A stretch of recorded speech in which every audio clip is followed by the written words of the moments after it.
When you swat a fly with your bare hands, you know you're a kung fu master, but you have to deal with the repercussions of what lies in the fist. Welcome to the 365 vlog!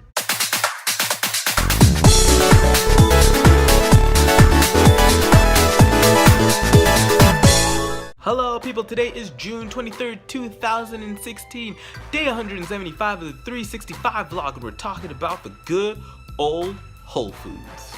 Now, like many people, we all wish that we had a Whole Foods in our place, but not necessarily all of the people who live in low-income areas, because that's not necessarily a good sign that your neighborhood's going to be on the up and up. If you watch South Park, it's a great episode where they talk about like an overarching theme in it, and it's like gentrification in a way, where people get like a downtown that is hipstered up and made to look nice for the people who are moving in.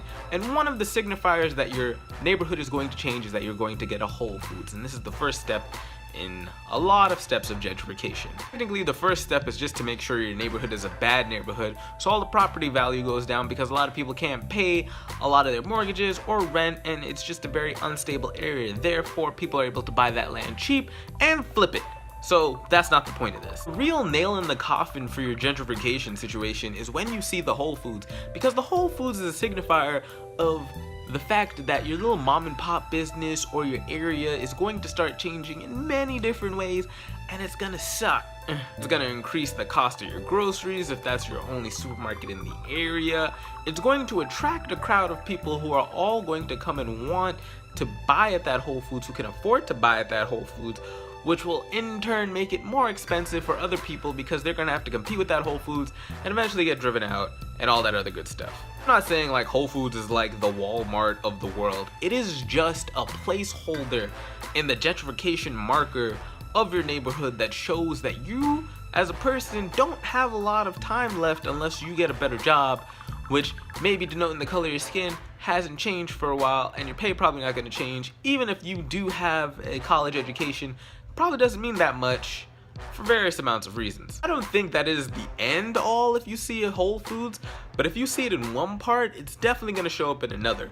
Now, I don't know if there are any Whole Foods in Brooklyn. I think they're mainly stayed in Manhattan, but I think the moment they start to pop up like in downtown Brooklyn, oh boy, you're going to just start seeing the wave come up, even though there's probably like a resurgence of that in, I guess, Brooklyn and maybe like the other parts of like Williamsburg, that place too. All are going to maybe get like a Whole Foods one day. It kind of sucks for the neighborhood that does get it because it's just like a bad omen kinda. It's nothing good that comes about it because you've already seen certain things in your neighborhood change. You've seen these boutiques pop up, these little like fancy stores with a certain, what's the air about them that's not the ones that have been in the neighborhood but have just popped up, and they have this feel that is not to this neighborhood but catering to the people who are going to be in this neighborhood. You can see it, the little Thai shops, the little coffee shops, all these little things that look minimalistic and very nice are all going to start popping up in your neighborhood, and then eventually the Whole Foods will hit. And then eventually more waves of the influx of the hipsters will move in, and they will all just buy up the property, and you'll just see it, and it's just really sad because it's like, where does everyone go? I've talked about this in many different vlogs, even a table talk, but it's just one topic that I'm noticing, that gentrification is not a good thing. It's only good to those who have the money to gentrify. However, I wonder though, what would it be like if black people started gentrifying white areas?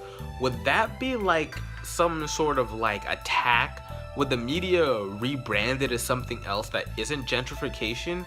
Or if black people only wanted to have their own areas, would that be considered like seceding from an area? I don't know how exactly to put it, but something to that effect. How would the implications be different if people of color did the same thing that white people did to people of color? I bet there'd be an uproar. Woo, it would not be pretty. Those are my thoughts, guys. I just am just a regular person living in this world. But if you made it to the end of this video, don't hesitate to hit the like button, and also if it's your first time seeing my face, don't hesitate to hit the subscribe button because I make new videos every day. So what do you guys think about Whole Foods and what I said about it? If I was incorrect, please correct me in the comment section down below. I am not the most knowledgeable person, but I do see the effects of seeing a Whole Food in a place. So I'd love to hear what you have to say. Yeah guys, I'm Vandal. Don't forget to keep it 365, and I will talk to you tomorrow with another video. Peace. Bye. You ever just walk at a certain pace where you're not walking faster than the person, or you're walking just a little bit faster than the person, but they're keeping that same tailgate speed? I hate that. I hate it because, one, if I'm behind you and you're walking a little bit faster than I am, I feel like I'm stopping